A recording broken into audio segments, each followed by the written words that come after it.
আজকে ফ্রিজ পরিষ্কারের কাজে ব্যস্ত আছে। অনেকদিন হলো ফ্রিজ পরিষ্কার করা হয় নাই।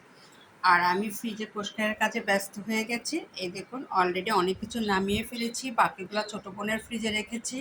2 ফ্রিজ একসঙ্গে পরিষ্কার করব, 2 ফ্রিজে বন্ধ করেছি। কিন্তু আমার বাচ্চারা দেখুন মায়ের কাজে তদারকি করছে।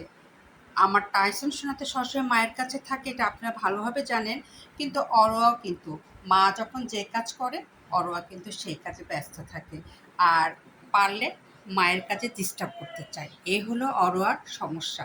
তবে আজকে আর ডিস্টার্ব করছে না, মা কাজ করছে, অরোয়া সুন্দরভাবে মনোযোগ সহকারে মায়ের কাজ দেখছে।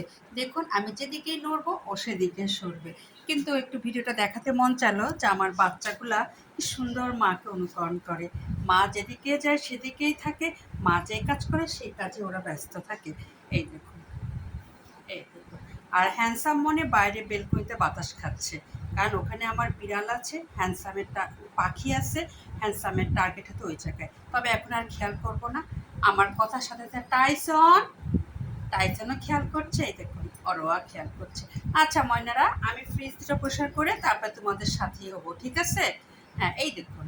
আর আমরা যারা কন্টেন্ট ক্রিয়েটর তারা কিন্তু এমনই, বাসায় যে কাজ হয় সঙ্গে সঙ্গে ভিডিও করি, রান্না বলেন খাওয়া বলেন। এই দেখুন আরেক বাচ্চা চলে আসছে, দেখেছেন? উনি আবার ফ্রিজ দেখতেছে মা কতদূর পরিষ্কার করলো। এই দেখুন, দেখেছেন? এই আমি আর ফ্রিজ পরিষ্কার করবো, সরে যাও। এই দেখুন, দেখুন আমরা কন্টেন্ট ক্রিয়েটার যারা, তারা হলো বাসায় যা হয় আমরা তাই ভিডিও করি, যা রান্না করি তাই ভিডিও করি, যা নাস্তা করি তাই ভিডিও করি। কিন্তু অনেকে অনেক মন্তব্য করেন, এত খাবার দাবার দেন কেন, এটা ঠিক না। কিন্তু ভাই আমরা তো মহিলা, আমরা তো বাইরে যেতে